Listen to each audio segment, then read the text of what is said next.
लेकिन उसने बयान दिया कि जब वो वहाँ से गई तो आप फिर से वहाँ गए। हाँ, पुलिस वालों ने उसकी बात को ही सच मान लिया। आपको पता था ना कि रूपाली ने किसी लड़के से शादी की है, फिर भी ये बात आपने पुलिस को नहीं बताई, क्यों? नहीं, ये सब कुछ तो मुझे नहीं मालूम। रूपाली तो मेरी बेटी की तरह थी और उसने तो ये सब कुछ नहीं बताया मुझे। क्या बेटी कह रहे हैं? किसी के रेप और मतलब क्या चीज लगे आपके ऊपर? ये तो मेरा भगवान ही जानता है कि मैंने क्या किया है और क्या नहीं। शायद इसीलिए कष्टों से बचाने का उपाय कर दिया। ऐसा हुआ है?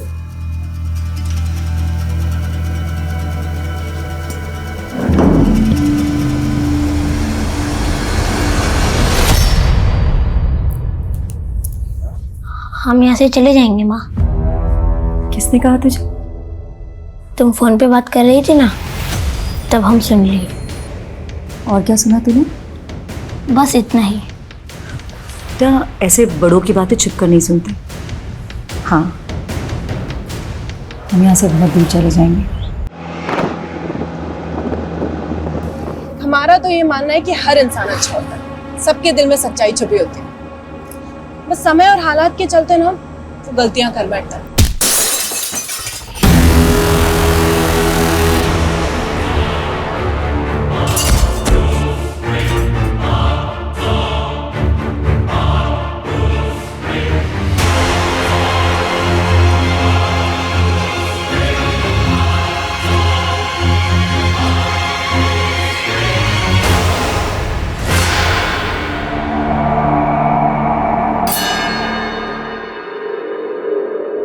रूपाली मर्डर और रेप केस में सजायाफ्ता प्रोफेसर गोपाल की पत्नी की राष्ट्रपति से अपील। मेरे पति बेगुनाह हैं, उन्हें छोड़ दिया जाए। आप सभी को याद होगा कि 2008 में रूपाली को दुष्कर्म के बाद मार दिया गया था। हत्यारे ने पहले उसके साथ दुष्कर्म किया, उसके बाद शीशे से उसका सर दे मारा। इस केस में प्रोफेसर गोपाल को अरेस्ट किया गया था। उन्हें सजा भी मिल चुकी है, पर अब भी उनका यही कहना है कि वो बेकसूर है। तो अभी हम प्रोफेसर गोपाल के घर के बाहर हैं और उनकी पत्नी शकुंतला से कुछ बातें करते हैं। चलिए शकुंतला जी, आप हमें बताइए कि आपने राष्ट्रपति जी से क्या अपील की है। मेरे पति पिछले 11 साल से जेल में हैं। उन पर झूठा आरोप लगाया गया है। राष्ट्रपति जी से मेरा यही अनुरोध है कि वो उन्हें जल्द से जल्द रिहा करें। उन्होंने कोई गुनाह नहीं किया है।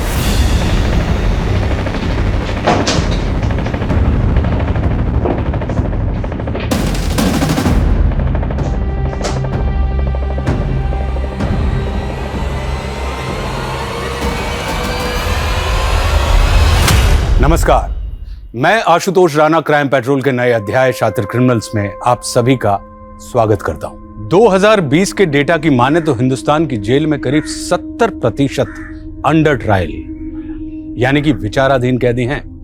जिन्होंने अपराध किया है या नहीं, इस बात का निर्णय हमारी कोर्ट अभी तक नहीं कर पाई है।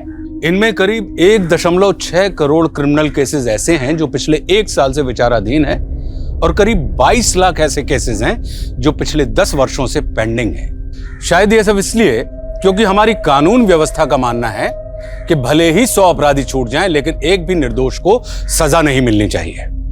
फिर भी उसके बावजूद ना जाने ऐसे कितने निर्दोष लोग हैं जो आज भी जेल की सलाखों के पीछे सजा काट रहे हैं।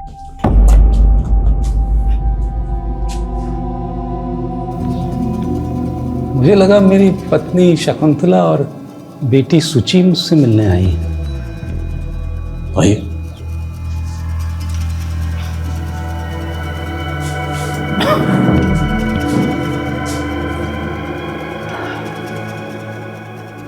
मैं सीनियर इंस्पेक्टर आदिल खान, नोएडा।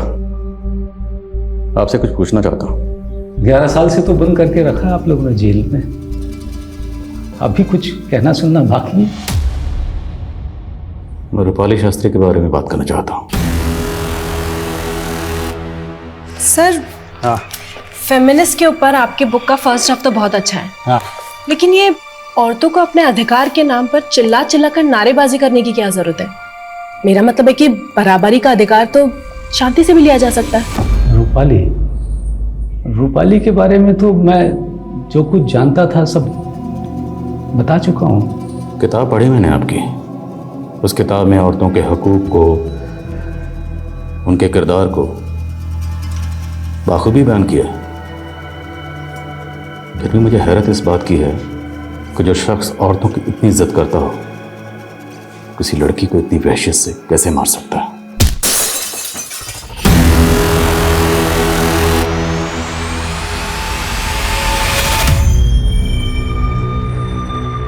अब और नहीं बैठ सकता मैं यहाँ, उम्र हो गई है, थक जाता हूँ।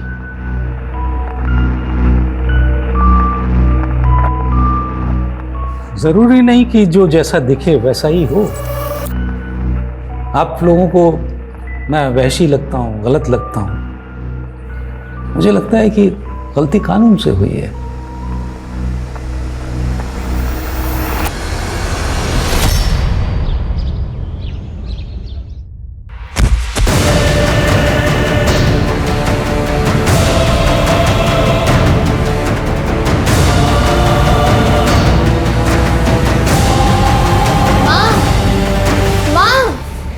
तुम्हें पता है कितना मारा मास्टर जी ने हमें? तुम काहे नहीं देती हो उनके पैसे? तुम्हारी वजह से हमें रोज मार पड़ती है, रोज सुनने को मिलता है। माँ तुम रोज रोज ये आलू की सब्जी कहाँ बना देती हो? हमें नहीं पसंद। रोज आलू खा खा के पक गए हम, कुछ और नहीं मिलता क्या? देखो हमारा हाथ लालम लाल कर दिया है, दर्द हो रहा है। छी, क्या सब्जी है? मर गई तुम्हारी माँ। जान खा रखी तुम दोनों ने, बड़ी चिता जला दो। तुम्हारा बाप तो मर गया, तुम दोनों को छोड़ दिया हमारी छाती पर। खाया तो खाओ, हम दोनों भूखे।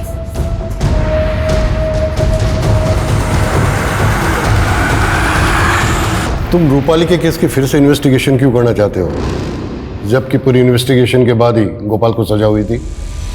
सर मैं रूपाली केस की इन्वेस्टिगेशन नहीं करना चाहता। सर पिछले 14 साल से मैं किसी दूसरे केस की तहकीकात कर रहा हूँ, स्नेहल रेप केस। और सर वो केस अभी तक अनसॉल्व्ड है। सर जब तक वो केस सॉल्व नहीं हो जाता मुझे सुकून नहीं मिलेगा सर। सर ये स्नेहल रेप केस की फाइल है। सर स्नेहल के केस में और रूपाली के केस में बहुत सारी सिमिलरिटीज़ हैं, इसलिए मैं चाहता हूँ कि रूपाली के केस से जुड़े हुए जितने भी लोग हैं उनसे कम से कम अपनी तसल्ली के लिए एक बार पूछताछ करूँ। Please allow me sir, please. Okay, go ahead. जय सर। अब और इंतजार नहीं कर सकते हम। ये सब बर्दाश्त करना हमारे बस से बाहर होता जा रहा है। ठीक है,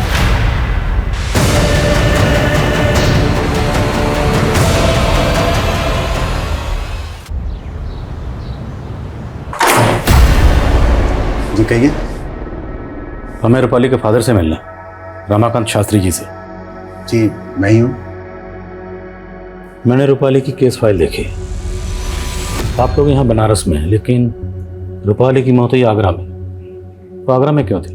वो टीचर बनना चाहती थी, इसलिए आगरा में टीचर्स ट्रेनिंग कर रही थी। आगरा क्यों? यहाँ बनारस में तो काफ़ी अच्छे इंस्टीट्यूट्स हैं। उसकी कोई सहेली थी, उसी के साथ रहना था उसे। कौन सहेली? पता नहीं, कभी बात नहीं हुई। वैसे भी उसे आगरा गए हुए 1 महीना ही हुआ था कि उस दरिंदे गोपाल ने उसे मार दिया। उस गोपाल की पत्नी ने राष्ट्रपति को चिट्ठी लिखी थी। कहीं ऊपर के प्रेशर में दोबारा कानूनी कार्रवाई तो शुरू नहीं हुई? उस केस के तार रूपाली के केस से उलझ रहे हैं। बस तारों को सुलझाने की कोशिश कर। रवीना, रवीना, हे भगवान, क्या हो गया मेरी बच्ची को? रवीना, रवीना, मेरी बच्ची को। कैसे हुआ ये सब? पता नहीं, रवीना तो हमारे साथ खेल रही थी और फिर अचानक से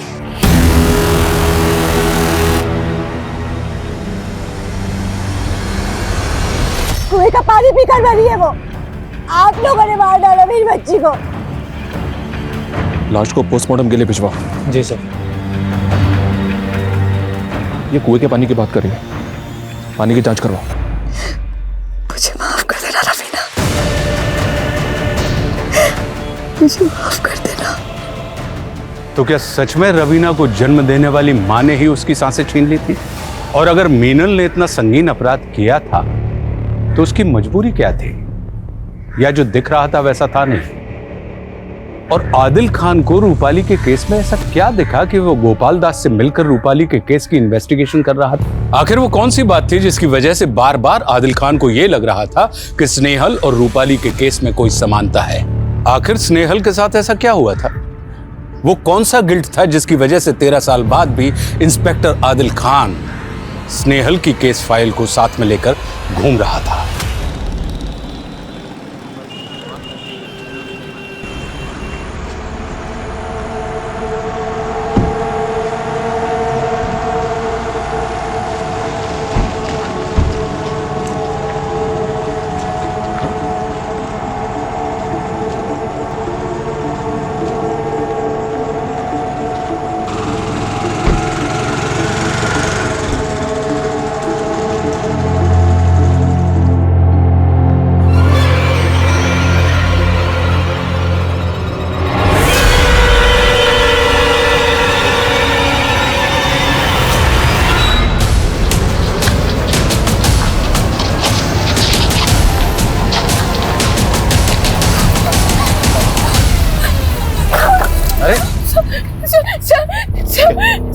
सर मेरा कोई पीछा कर रहा है। अरे लेकिन आप देख के क्यों नहीं चल रही? अभी टक्कर हो जाती है आपकी। सर वहाँ कोई है। सर मेरा कोई पीछा कर रहा है। सर मुझे बहुत डर लग रहा है सर। लेकिन इधर तो कोई नजर नहीं आ रहा। सर मैं जानती हूँ वो रोहित ही है सर। रोहित? साहब हम सच कह रहे हैं, विद्या कसम खाते साहब, उसके पीछे नहीं थे हम तो अपने क्लिनिक पर चले गए थे। रिस्पेक्टेड कंपाउंडर है सर। Respected compounder? लड़की को जबरदस्ती किस करेगा तू? सर हम उससे प्यार करते हैं सर, एकदम रियल वाला लव। स्नेहल, स्नेहल रुको ना। अरे आवाज नहीं आ रहा है क्या हमारा? स्नेहल तुमसे बात कर रहे हैं, आवाज नहीं आ रहा है हमारा? हाँ? क्या समझ नहीं आता तुमको? हम क्या सड़क पे लड़की छेड़ने वाले छोरे दिख रहे हैं तुमको? अरे प्यार करते हैं तुमसे, शादी करना चाहते हैं। लेकिन हमने तुम्हें कितनी बार कहा है कि हम तुमसे प्यार नहीं करते। अरे ऐसे कैसे प्यार नहीं करती हो? तुम्हारे पीछे चक्कर का किस लिए काट रहे हैं? तुमने कोई हमको सिग्नल दिया होगा तभी ना, या हमारा पागल है, दिमाग खराब है हमारा? प्यार नहीं करते हैं। देखो सुनो हमारी बात, सुनो। तुम अपने दिल का बात सुन नहीं पा रही हो, है ना? तो तुम एक काम करो, तुम हमको किस करो, फिर शायद तुम्हें समझ आएगा कि तुम हमसे कितना प्यार करती हो। अरे सुनो।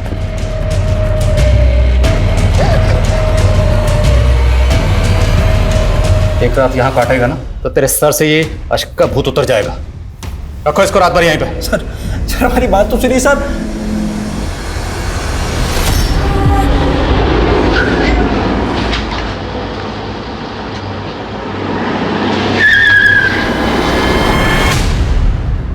– 2005 में आप कानपुर यूनिवर्सिटी में पढ़ाते थे? जी। इसे जानते हैं? इसके कातिल के तार रूपाली के कैसे जोड़ रहे हैं? अच्छा लगा। 2005 के केस की इन्वेस्टिगेशन आप अभी 2019 तक कर रहे हैं, वरना तो पुलिस ने रूपाली के केस को 2 दिन में ही क्रैक कर लिया था, मुझे जेल में बंद करके, बिना इस बात की अच्छी तरह से तहकीकात किए हुए कि मैंने रूपाली का खून किया भी है या नहीं। तभी तो 11 साल से आप इस जेल में उस जन की सजा काट रहे हैं। केस फाइल स्टडी की मैं। जिस दिन रूपाली का कत्ल हुआ उस दिन आपके फ़ोन की लोकेशन रूपाली के घर के आसपास ही थी, और यहाँ तक कि उसकी मेड चशमदीद, उसने बयान दिया है कि जब वो घर से निकल रही थी तब आप रूपाली के घर में दाखिल हो रहे थे, और उसके जाने के बाद आपने रूपाली का रेप और कत्ल किया। एक झूठे केस के इल्जाम में उम्र कैद की सजा तो मिली ही है। ये आपका जो दूसरा केस है ये भी मेरे सर डाल दीजिए, सजा तो उतनी ही रहेगी। सर ये तो खुद कह रहा है कि इसी ने किया है। नहीं किया, बल्कि इनको लगता है कि इन्हें झूठे केस में फंसाया गया। इनका कहना है इन्होंने रूपाली का रेप और कत्ल नहीं किया। तो फिर रूपाली के केस की सच्चाई आखिर है क्या? जब तक रूपाली के केस की पूरी सच्चाई सामने नहीं आती मैं स्नेहल का केस सॉल्व नहीं कर पाऊंगा। गोपाल दास की बीवी शकुंतला से मिलते हैं। जी हम सब रूपाली को जानते थे। रूपाली इनकी स्टूडेंट थी, घर पे भी उसका आना जाना था। आपके पति रूपाली के घर क्यों गए थे? जी मुझे नहीं पता। कहीं गोपाल जी और रूपाली के बीच में कुछ? जी बिल्कुल नहीं, मेरे पति ऐसे आदमी नहीं थे। देखिए, पोस्टमार्टम रिपोर्ट के मुताबिक इसकी बॉडी में काफी मात्रा में अमोनिया मिला है और ये सब खाने पीने की वजह से नहीं हुआ है। हम अपनी कार्रवाई करेंगे। क्या कार्रवाई करेंगे आप लोग? आप लोगों की कार्रवाई से क्या हमारी बेटी वापस आ जाएगी? हमने पहले भी ग्राम पंचायत में कहा था कि कुएं के पानी में कुछ गलत है। अगर हमारी बेटी के शरीर में अमोनिया था तो पानी में भी है, तो गलती तो प्रशासन की हुई ना, जिसकी वजह से हमारी बेटी। क्या आप इतने साल पुराने केस को लेके आ गए? पहले ही पुलिस ने मुझे इस केस को लेके बहुत परेशान किया है। रूपाली आपके फ्लैट में रहती थी? जी हाँ। उस वक्त रूपाली के साथ उसकी कोई दोस्त भी रहती थी? इस बारे में तो मुझे कुछ नहीं पता, पर रूपाली की एक मेड और रूपाली का पति उसके साथ में रहा करता था। रूपाली का पति? नमस्ते। वो आपने फोन किया था ना, फ्लश खराब है। हाँ जी, आप आइए ना। हाँ। फ्लश में पता नहीं क्या हो रहा है, 2-3 दिन से ना बहुत पानी लीक हो रहा है। मैंने प्लम्बर को भी फोन किया लेकिन उसका कुछ। अच्छा सुनिए, आप अंकल को दिखा दीजिए वॉशरूम, मैं चाय बना के लाती हूँ। ठीक है, नमस्ते, आइए। एग्रीमेंट के पेपर वगैरह हैं आपके पास? नहीं सर, एग्रीमेंट के पेपर्स तो नहीं है। कोई फोटो होगी, कोई तस्वीर, कुछ भी? नहीं सर। अच्छा, रूपाली जिस लड़के के साथ रहती थी, जो उसका पति था, उसका नाम तो याद होगा आपको? ऐसे कोई नाम था, शायद संदीप। बकवास कर रहे हो मकान मालिक। रूपाली ने शादी नहीं की थी और आप लोग किस बिना पर दोबारा से इस केस की तहकीकात कर रहे हैं? किस कानून के तहत? मेरी बेटी का कत्ल हुआ था और उसके कातिल को सजा मिल गई। आपकी बेटी के गुनहगार गोपाल दास को सजा मिल गई, वो सलाखों के पीछे चला गया। इससे आपको तसल्ली मिल गई हो, पर स्नेहल के गुनहगार अभी भी आजाद घूम रहे हैं। उसे इंसाफ नहीं मिला। स्नेहल की मां अभी भी अपनी बेटी को इंसाफ मिलने का इंतजार कर रही है।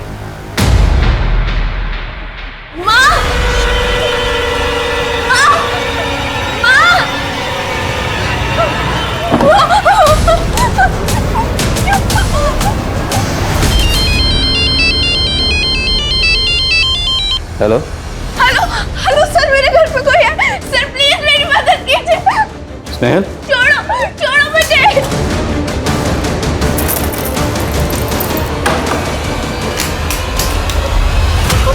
क्या हुआ स्नेहल? कोई भी नहीं है, कोई भी नहीं है बेटा।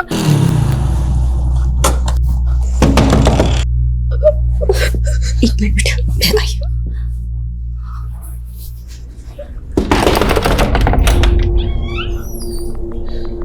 स्नेहल, मैं सब इंस्पेक्टर आदिल खान। स्नेहल ने कॉल किया था, वो ठीक है? कहाँ वो? स्नेहल, स्नेहल, सर कौन आया था? सर वो लड़का। कौन लड़का? उस विंडो पे? वो अकेला था या उसके साथ भी कोई था? सर मुझे कुछ बात करनी है आपसे। डरना।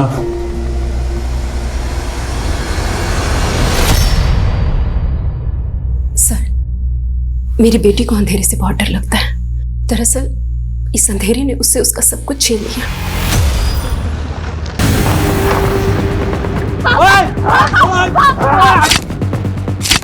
साल भर पहले स्नेहल के पिता की हत्या कर दी गई थी। स्नेहल का कहना है कि विनोद ने ही उसे मारा था। कौन विनोद? विनोद मेरा देवर। जायदाद के लिए उसने मेरे पति को मार दिया। स्नेहल ने देखा भी था, उसने कोर्ट में भी बताया, लेकिन विनोद के वकील ने उसकी बेल करवा दी, ये कहकर कि स्नेहल की आंखें कमजोर हैं, वो चश्मा लगाती है।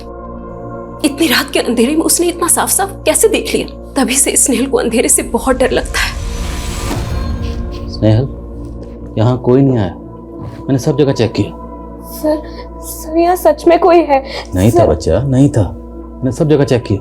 और वो लड़का रोहित, वो भी आपका पीछा नहीं करता। मैंने उसके फोन की लोकेशन निकलवाई, सब जगह चेक किया, वो क्लिनिक में ही होता है। आपको ऐसे ही लग रहा है कि कोई आपका पीछा करता है, जबकि आपका कोई पीछा नहीं कर रहा था और यहाँ भी कोई नहीं आया था।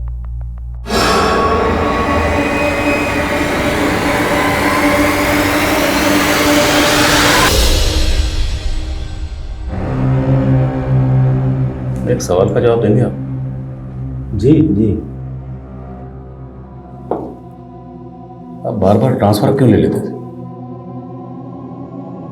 पहले लखनऊ, फिर कानपुर, फिर नोएडा, फिर बनारस, उसके बाद आगरा। क्योंकि मैं सेल्फिश था, डरपोक भी। मतलब दुनिया देखनी थी मुझे।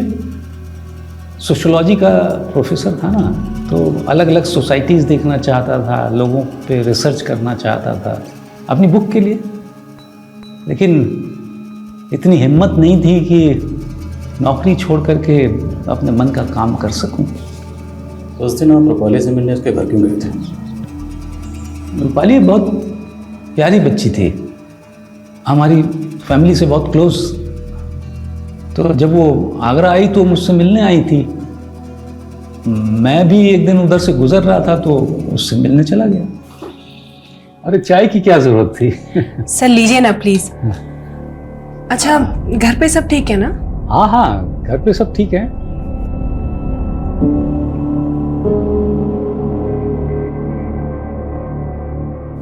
क्या बात है, बहुत परेशान लग रही हो? नहीं नहीं सर, सब ठीक है। तो चलता हूँ फिर। जी सर, नमस्ते। हाँ, कॉलेज में मिलते हैं। जी। रूपाली की मेड ने आपको वहां से जाते हुए देखा था? हाँ हाँ, वो वही थी। लेकिन उसने बयान दिया कि जब वो वहां से गई तो आप फिर से वहां गए। हाँ, पुलिस वालों ने उसकी बात को ही सच मान लिया। आपको पता था ना कि रूपाली ने किसी लड़के से शादी की है, फिर भी ये बात आपने पुलिस को नहीं बताई, क्यों? नहीं, ये सब कुछ तो मुझे नहीं मालूम। रूपाली तो मेरी बेटी की तरह थी और उसने तो ये सब कुछ नहीं बताया मुझे। क्या बेटी कह रहे हैं? किसी के रेप और मतलब क्या चीज लगे आपके ऊपर? ये तो मेरा भगवान ही जानता है कि मैंने क्या किया है और क्या नहीं।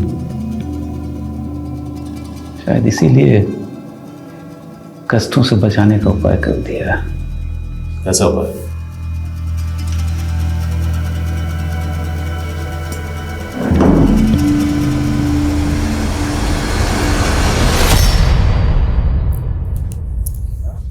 हम यहाँ से चले जाएंगे माँ। किसने कहा तुझे? तुम फोन पे बात कर रही थी ना, तब हम सुन लिए। और क्या सुना तूने?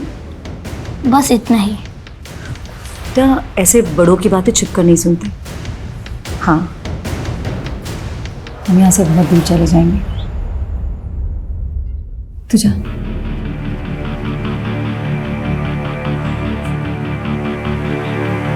चाची, आपने बुलाया? हाँ, खीर बनाए थे तुम्हारे लिए। आओ। तुम आती हो तो लगता है रवीना आ गई। हम तुम्हारे लिए खीर लेकर आते हैं। जैसे ही पता चलता है इन्फॉर्म करो। Morning sir. मॉर्निंग सर, वो रूपाली और संदीप की शादी का कहीं कोई रिकॉर्ड नहीं मिला है और ना ही ये पता चला है कि ये संदीप है कहाँ। और वो रूपाली की मेड, उसके बारे में कुछ पता चला? अभी तक नहीं सर। पता लगाओ। सर, आप ऐसे बार बार आया मत कीजिए, आदत होने लगी है आपकी। डर लगता है कहीं दोस्त न मान बैठूं। दोस्ती में डर कैसे? डर तो दुश्मनी में लगना चाहिए। आप अपने काम से आए हैं, चले जाएंगे फिर खाली खाली लगने लगेगा। ऐसे ध्यान से क्या देख रहे हैं? देख नहीं रहा, समझने की कोशिश कर रहा हूं कि आपने एक मासूम लड़की का कत्ल और रेप किया, फिर भी इतने सुकून से कैसे? मैंने अपनी चाल चल दी है, आप अपनी चाल चलिए।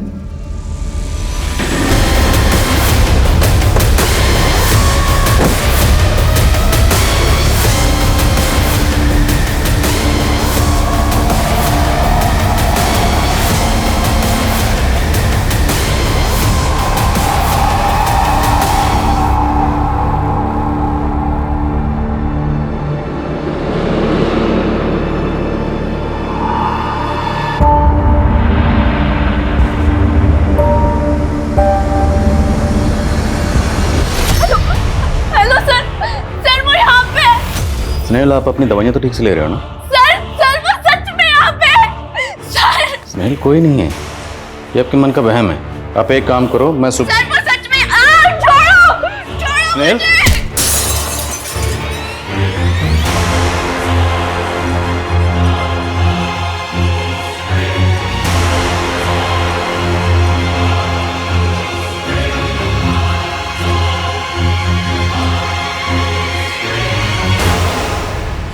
सर ये लक्ष्मी है, रूपाली की मेड। आजकल एक किराना स्टोर चलाती हैं, बड़े ठाट बाट से रह रही हैं। हसीना खान के अकाउंट से इस लक्ष्मी के अकाउंट में हर महीने 50,000 रुपये डाले जा रहे हैं। हसीना खान? यस सर, यहाँ की बड़ी पॉलिटिशियन है। लेकिन एक इतनी बड़ी पॉलिटिशियन के अकाउंट से एक मेड के अकाउंट में हर महीने 50,000 किस चीज़ के डाले जाते हैं? बुलाओ जरा से। एक एक करके पूरा गांव कब्रिस्तान बन जाएगा। यही चाहते हैं ना आप लोग? तभी जाकर शांति मिलेगी ना आप लोगों को? देखिए, हमने पानी की जांच करवाई है, पानी में अमोनिया नहीं है। पहले मेरी बेटी मर गई और अब खुशी। अगर पानी में अमोनिया नहीं तो फिर ये लोग कैसे मरे? दीजिए जवाब। कोई जवाब नहीं आप लोगों के पास।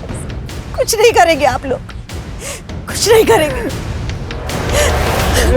खुशी, तुम्हारे खाते में हर महीने 50,000 आते हैं। कहाँ से आते हैं, किस बात के आते हैं?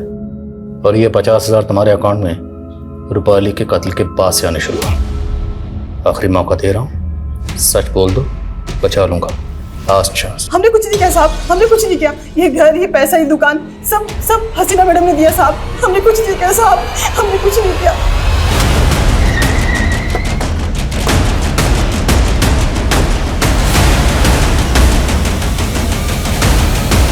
इस थैली में ऐसा क्या है जो हमें देखते अचानक से रख दिया ऐसे? लगता है अमोनिया है। यहाँ तो हर घर में मिलता है। हर घर में मिलता होगा साहब, पर हमारे घर में नहीं। छोटा बेटा है मेरा, घर गलती से भी कुछ हो गया तो ये तो चींटियों का आटा है। बेटा आप जरा अंदर जाओ। शाबाश। हमने पता किया तुम्हारे बारे में। 2 साल पहले तुम्हारी सास मर गई थी और उसके बाद तुम्हारा पति। आपको हमारे खिलाफ जांच पड़ताल करनी है ना? कीजिए, तसल्ली से कीजिए।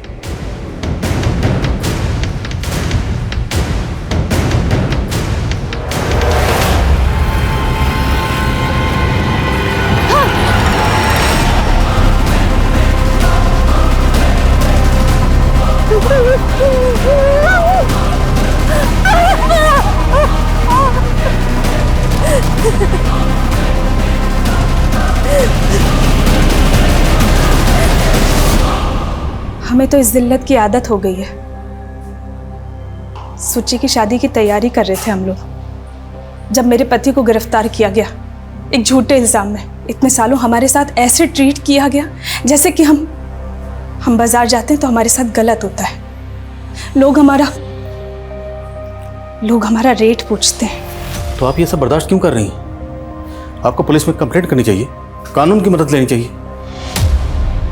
जिस पुलिस ने मेरे पति पर झूठा इल्जाम लगाया, जिस कानून ने उन्हें सजा दी, ऐसे पुलिस और कानून पर क्या विश्वास करूं?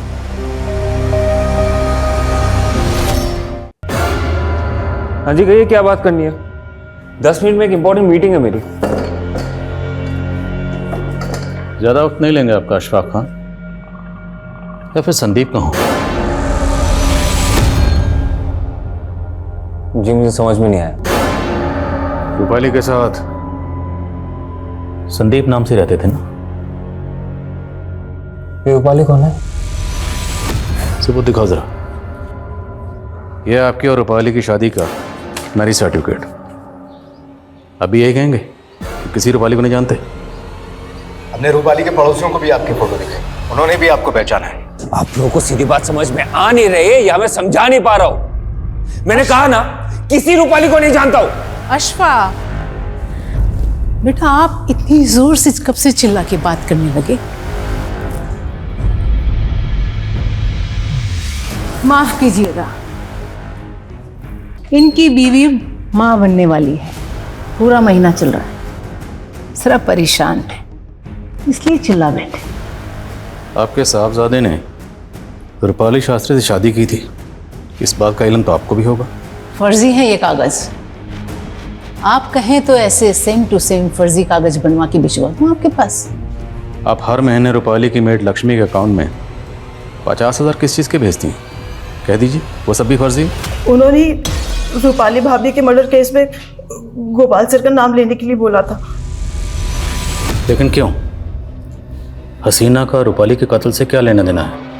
हसीना मैडम का नहीं, उनके बेटे का।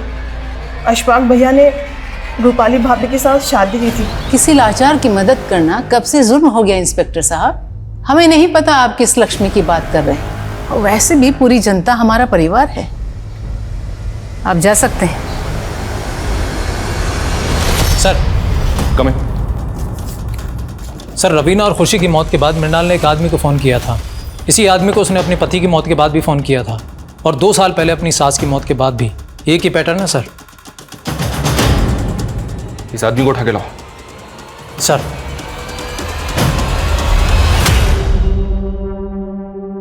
जिसकी याद भी जहन से मिट जानी चाहिए, उसकी फोटो मोबाइल में लेके घूम रहे हैं आप। जाइए, जाके हिना को मायके से ले आइए। लेकिन मम्मी वो अरे बाबा, हमें पता है पहला बच्चा मायके में ही होता है, लेकिन बस दिल कर रहा है कि आपका पहला बच्चा सबसे पहले हम अपनी गोद में लें। सच क्यों नहीं कह रही है मम्मी कि आपको डर लग रहा है कि रूपाली के केस की फाइल वापस ना खुल जाए? हम नहीं डरे, पर लग रहा है कि आप डर रहे हैं, और डर लगना भी चाहिए, वरना जो नाम और ओहदा आपने बनाया है वो रेत की तरह मुट्ठी से फिसल जाएगा।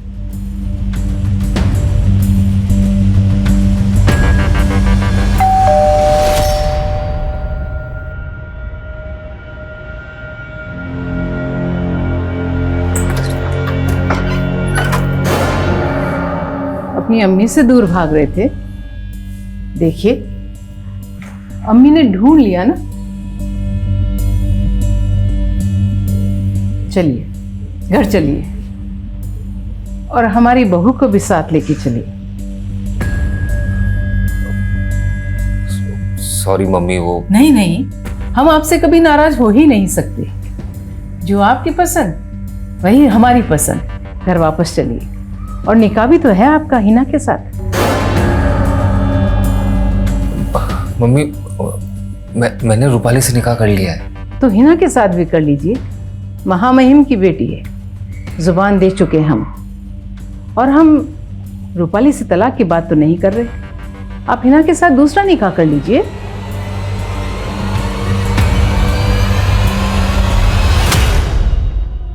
आप मुझे क्यों बचाना चाहते हैं? मैं आपको बचाना नहीं चाहता, लेकिन कुछ सवाल हैं मेरे जहन में जो पिछले 14 साल से मुझे परेशान कर रहे हैं। उन सवालों के जवाब ढूंढ रहा हूँ। कुछ कड़ियाँ जिन्हें मिलाने की बार बार कोशिश कर रहा हूँ। वो कानपुर वाला केस? जी। मैं समझ रहा था आप मुझे बचाने आए हैं। आप तो मेरे माथे पर एक और खून का कलंक मरने पर तुले हैं। आप उम्र में छोटे हैं मुझसे, इसलिए एक राय देना चाहता हूँ दोस्त के नाते। जी। अपने काम से प्यार कीजिए, लेकिन उसे जिंदगी मत बनाइए। आपको शायद अभी एहसास नहीं कि जिंदगी कितनी खूबसूरत हो सकती है। मुझे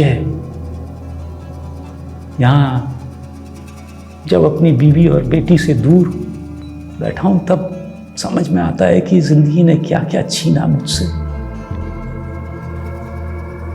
आपकी तो उम्र पड़ी है, अपने साथ ऐसा मत होने दीजिए। आपको मालूम है, अब बिल्कुल मेरे अब्बा मरहूम की तरह बातें करते हैं। बहरहाल, मैं आपको ये बताने आया था कि मुझे नहीं लगता कि यहाँ आगरा में मुझे स्नेहल के केस का सुराग मिलेगा। बस आपको ये बताने आया हूँ कि ये हमारी आखिरी मुलाकात है, लेकिन जाने से पहले आपके लिए कुछ सरप्राइज है। Happy birthday. आपको कैसे पता चला? दोस्त जो ठहरा, सालगिरह बहुत बहुत मुबारक। साहब, हमने क्या किया? हमें क्यों बुलाया यहाँ पर साहब? बताता हूँ, पहले ये बता, इसे कैसे जानता है तू? इनके यहाँ तो हम गैस भरने के लिए जाते हैं ना साहब। गैस? कौन सी गैस? साहब, इनका फ्रिज खराब है ना, तो कभी भी गैस लीक हो जाता है, इसीलिए मैडम ने हमसे एक सिलेंडर खरीद लिया था। उन्हें पता है कि फ्रिज में गैस कैसे भरा जाता है, और उनका सिलेंडर जब भी खाली होता है साहब, हम भरने के लिए चले जाते हैं। अच्छा, एक बात बता, कुछ साल पहले तूने इसके मायके में भी सिलेंडर पहुंचाया था क्या? हाँ साहब, वहां पर भी तो एक फ्रिज खराब था ना।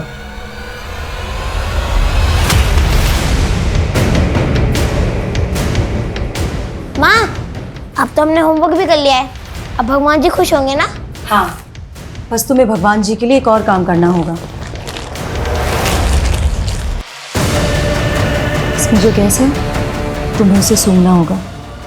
थोड़ा कष्ट होगा, पर तभी तो भगवान जी खुश होकर वरदान देंगे। बोलो, करोगे ना?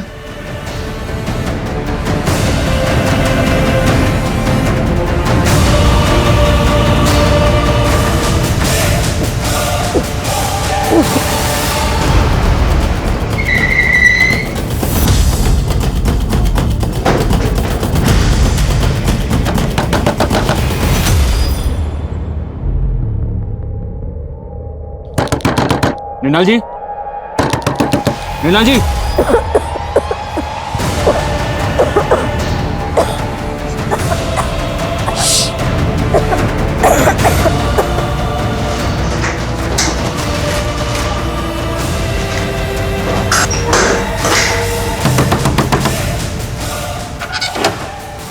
दरवाजा खोलने में इतनी देर क्यों की आपने? मैं बाथरूम में थी सर।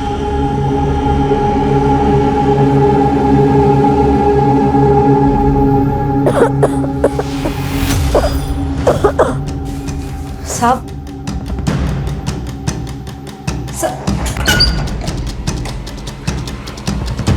क्या तो गैस की स्मेल आ रही है? क्या हुआ इसे? उसकी तबीयत खराब है। शर्म नहीं आती तुम्हें? एक माँ अपने बच्चे के साथ ऐसा कैसे कर सकती है? हैं? इस बच्चे को तुरंत हॉस्पिटल लेके जाओ, इसने निमोनिया सूंघा। और तुम इस घर को पूरी तरह से सर्च करो, एक भी कोना छूटना नहीं चाहिए।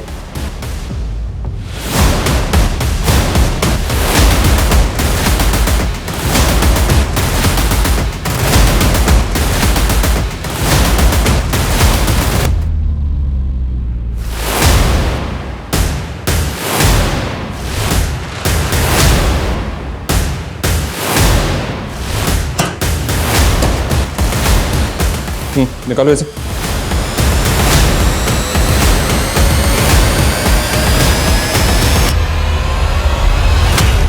तो तुम जानती थी कि फ्रिज में अमोनिया गैस भरी जाती है और इसी गैस की मदद से तुमने सबको मार दिया। तुम अगर थोड़ा कष्ट सहोगी तो भगवान जी पैसों की बारिश करेंगे, समझी? उसके 3 दिनों के बाद रवीना की मौत हो गई। खुशी को भी तुमने वैसे ही मारा? हाँ, खुशी को इसलिए मारा क्योंकि हम सबको विश्वास दिलाना चाहते थे कि कुएं के पानी में अमोनिया है।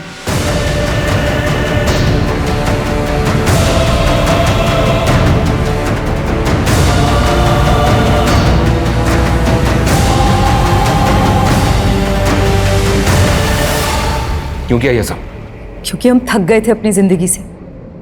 हम गांव के लिए नहीं बने, लखनऊ यूनिवर्सिटी में इंग्लिश लिटरेचर के स्टूडेंट थे हम। बाप ने उन्नाव में शादी कर दी, सांस सताती थी तो उसे मार दिया। पति 1 नंबर का बेवड़ा था, उसे तो घिन आती थी तो उसे भी मार दिया।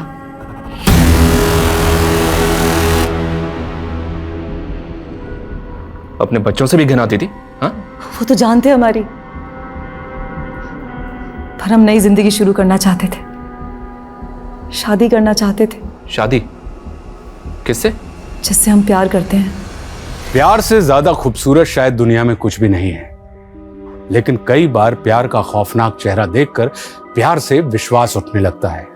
एक कवि हुए हैं प्रभात मीखरा, उन्होंने बड़ी प्यारी बात कही है कि सुने गए हैं प्रेम समुंदर सरिता से नित भरते, और प्रीति कलश तो लिए हाथ पर बूंद बूंद को तरसे, और खड़े प्रेम के दरवाजे पर सभी लगाते प्रीति का राग, और फिर भी शंकाओं से शंकित दबी हुई है कहीं पर आग। शादी किससे होनी चाहिए, जिंदगी कैसी जीनी है, ये तय करने का अधिकार बेशक इंसान का अपना होता है, लेकिन किसी रिश्ते को खत्म करने के लिए इंसान को ही खत्म कर दिया जाए, इससे घिनौना और क्या हो सकता है।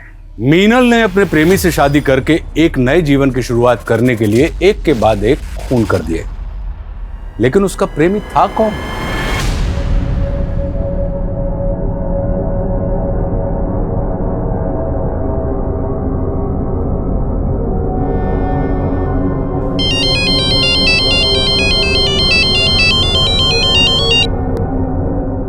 हेलो,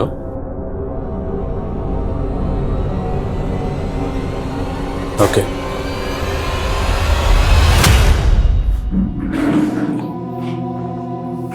आपने सरप्राइज प्लान किया ना, तो मैंने सोचा मैं भी अपना रिटर्न गिफ्ट दूं आपको। एक लड़की थी हंसिका, लखनऊ में, उसको भी वैसे ही मारा गया जैसे रूपाली को मारा गया था।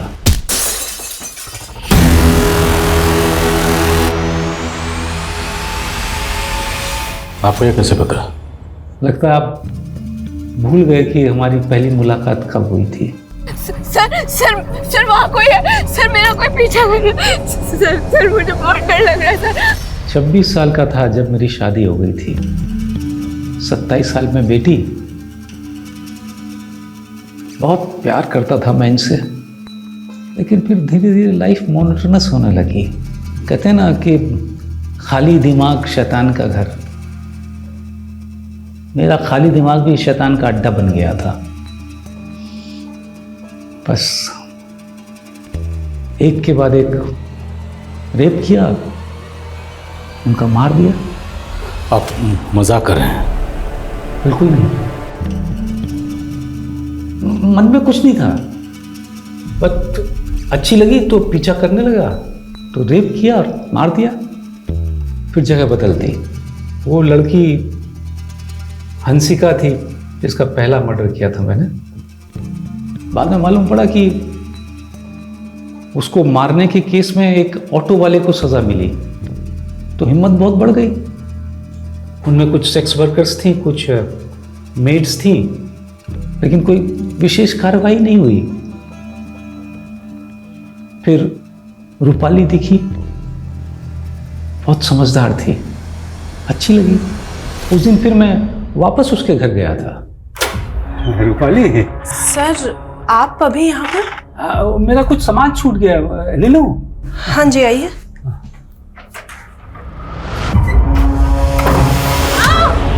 छोड़िए।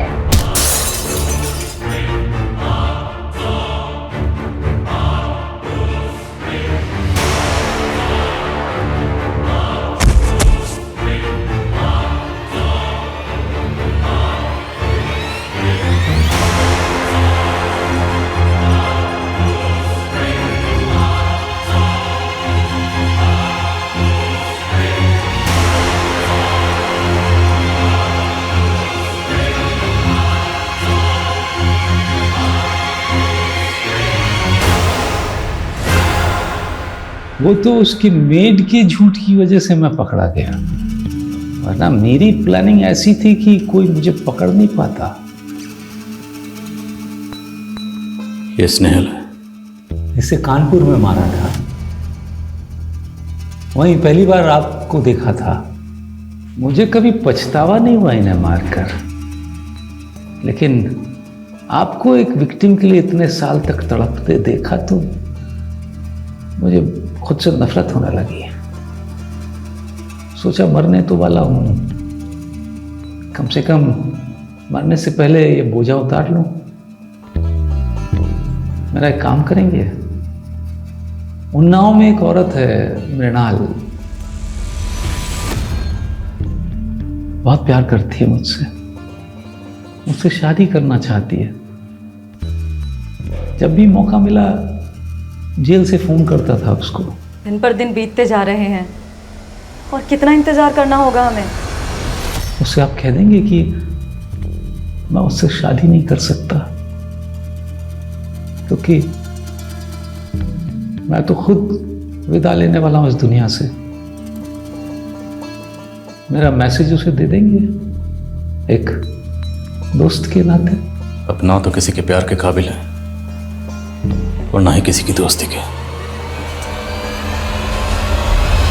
हम जानवर को जानवर इसलिए बुलाते हैं क्योंकि हमें लगता है कि वो हिंसक होते हैं, उनमें समझ और संवेदना की कमी होती है। लेकिन सच्चाई तो यह है कि कोई भी जानवर अपने मजे के लिए शिकार नहीं करता। चकित करने वाली बात यह है कि गोपाल दास ने इतनी दरिंदगी सिर्फ इसीलिए दिखाई क्योंकि वो एक नीरस जीवन जी रहा था। उससे बड़ा जंगली और घिनौना भला कोई हो सकता है? गोपाल दास को तो सच में ऊपर वाले ने उसके किए की सजा दी ही थी, क्योंकि उसके अपराध के लिए उसे उम्र कैद नहीं बल्कि 100 बार मौत की सजा दी गई होती तो वो भी कम होती। वो एक ऐसा कोल्ड ब्लडेड अपराधी था जिसे अपने किए पर जरा भी पछतावा नहीं था। वो अपराधी नहीं बल्कि एक दरिंदा था, एक ऐसा दरिंदा जो एक सभ्य समाज का हिस्सा था। ऐसे में समझ नहीं आता कि किस पर विश्वास करें और किस पर नहीं। मैं बस यही कह सकता हूं कि विश्वास सब पर कीजिए, लेकिन अपनी आंखें और दिमाग खुले रखकर, क्योंकि जब अपराधी इंसानियत का मुखौटा लगाकर सामने आते हैं तो उन्हें पहचान पाना नामुमकिन हो जाता है। इसी के साथ मैं आशुतोष राणा आपसे विदा लेता हूं। हम फिर मिलेंगे एक ऐसी कहानी के साथ जो आपको रखेगी सतर्क और जिंदगी को सुरक्षित। तब तक अपना और अपने परिवार का ख्याल रखिए और देखते रहिए क्राइम पेट्रोल सतर्क। जय हिंद।